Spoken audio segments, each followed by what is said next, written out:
अस्सलामुअलैकुम दोस्तों, जागती आँखों और सुनते कानों को फैसल गफूर का आई एम हिस्टोरियन चैनल पर खुशामदीद। दोस्तों, आज जिस टॉपिक पर डिस्कशन होने वाली है उसका नाम है सुबकतगीन का दौर। सुबकतगीन का दौर 977 था 997 ईस्वी तक फैला हुआ है। सुबकतगीन तुर्कस्तान के एक सुल्तान जुग का फर्जंद था। उसका असल नाम अबू मंसूर सुबकतगीन था। वो माँ की तरफ से ईरान के आखिरी ताजदार यज़दी जुर्द शहरयार की नस्ल में से था। एक गुलाम की हैसियत से 12 साल की उम्र में निशापुर के मुकाम पर उल्पतगीन के हाथ फरोख्त हुआ।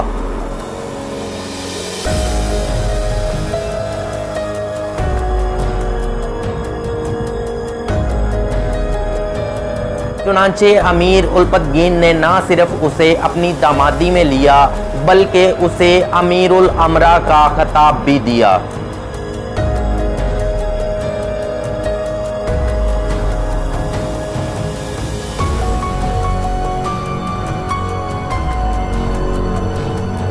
वो एक बहादुर सिपाही, आला पाया का जर्नैल और एक मुदब्बर सियासतदान भी था। उसे खूनरेजी से दिली नफरत थी।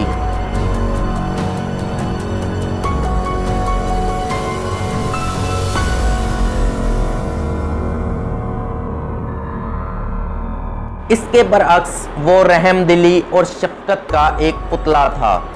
सुबकतगीन की रहमदिली के बारे में एक हकायत भी मशहूर है कि उसने एक दफ़ा शिकार के दौरान एक हरन पर रहम खाकर उसके बच्चे को छोड़ दिया, जिसके बच्चे को उसने जिंदा पकड़ लिया था।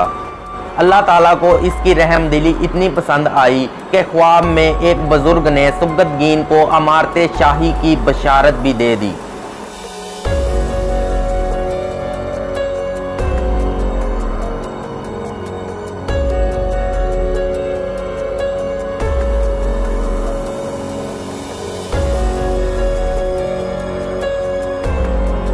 चुनांचे 977 ईस्वी में जब उल्पतगीन की वफात हुई तो उसके बाद गजनी का बादशाह सुबकतगीन बन गया।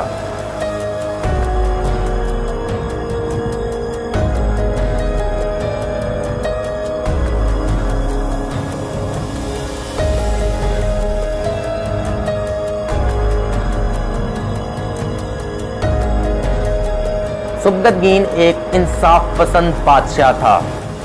उसने बरसरे इक़्तिदार आते ही सिस्तान को फतह करके अपनी सल्तनत में शामिल कर लिया।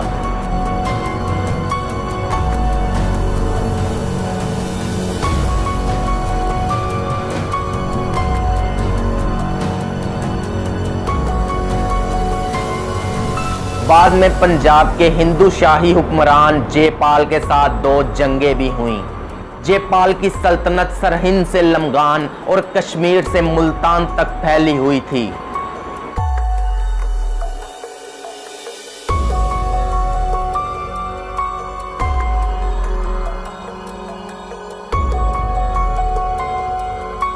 (986) में जयपाल ने सुबकतगीन के बढ़ते हुए इक़्तिदार को देखते हुए गजना पर हमला कर दिया, लेकिन शिकस्त से दो चार हुआ।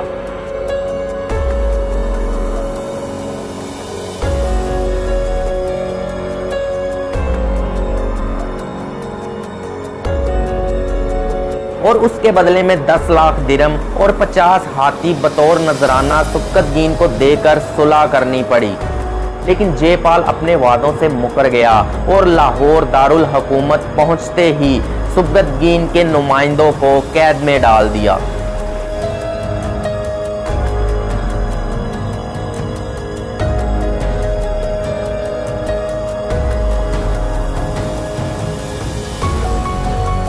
और सुबकतगीन को एक पैगाम भी पहुंचा दिया गया कि जब तक मेरे आदमी नहीं छोड़ोगे तुम्हारे आदमियों को रहा नहीं किया जाएगा।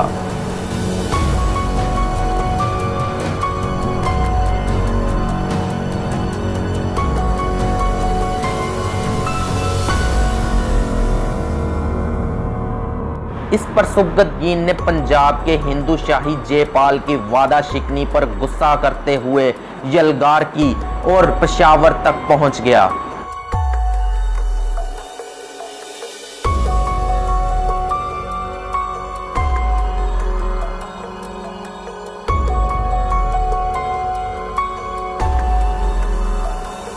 जयपाल भी पीछे न हटा और पेशावर तक पहुंचा, जहां पर उन दोनों की जंग हुई।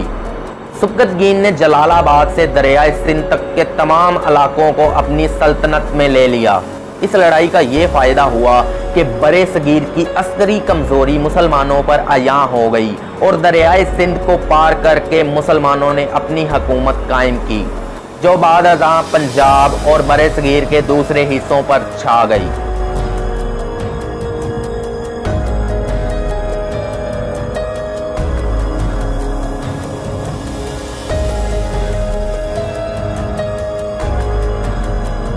सुबकतगीन के दौर में दूसरा अहम वाक़या अफ़गानों के मार्ज़े वजूद में आने का है, जिसकी वजह से दुनिया के नक्शे पर अफ़गानिस्तान ज़हूर पजीर हुआ।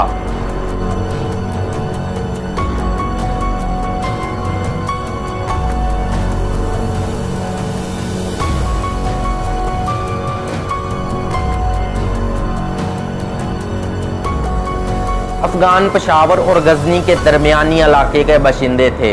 वो मुतअद्दिद इलाकों में बटे हुए थे। वो कभी हिंदू राजपूतों से मिल जाते थे और कभी मुसलमानों का साथ देते थे।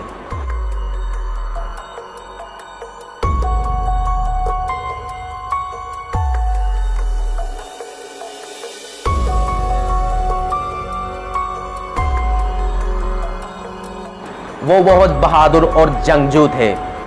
उसमें से बहुत सारे मुशर्रफ बा इस्लाम भी हुए और बहुत सारे अभी तक बुद्ध मत के पैरू हैं।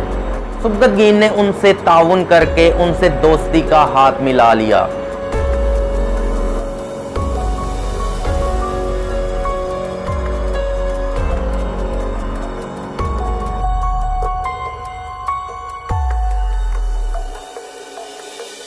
इसका फ़ायदा ये हुआ कि उनके कब्ज़े में जितने भी इलाके थे उन्होंने सुबकतगीन को तोहफे में दे दिए। नतीजतन अफ़गान हुकूमत की बुनियाद पड़ी। इस तरह कबायली लोग ना सिर्फ मुशर्रफ बा इस्लाम हुए बल्कि गजनी फ़ौज में भी भर्ती होना शुरू हो गए और इन्होंने बरे सगीर के ख़िलाफ़ बहुत सी मार्का आराइयों में अपनी गर्मजोशी भी दिखाई।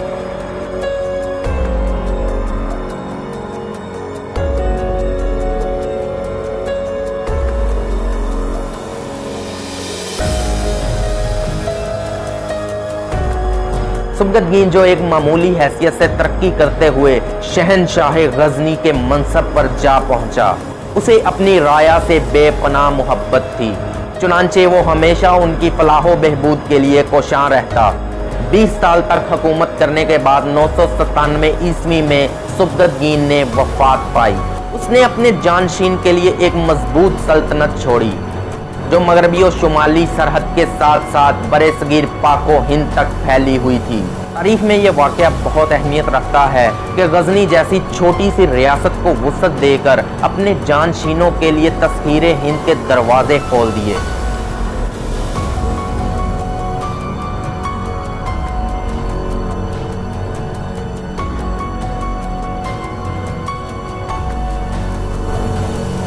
दोस्तों, अगर आपको आज का टॉपिक पसंद आया हो तो चैनल को ज़रूर सब्सक्राइब करिएगा। दुआओं में याद रखना और अल्लाह के ज़िक्र का ज़ुबान पे स्वाद रखना। अल्लाह हाफिज़।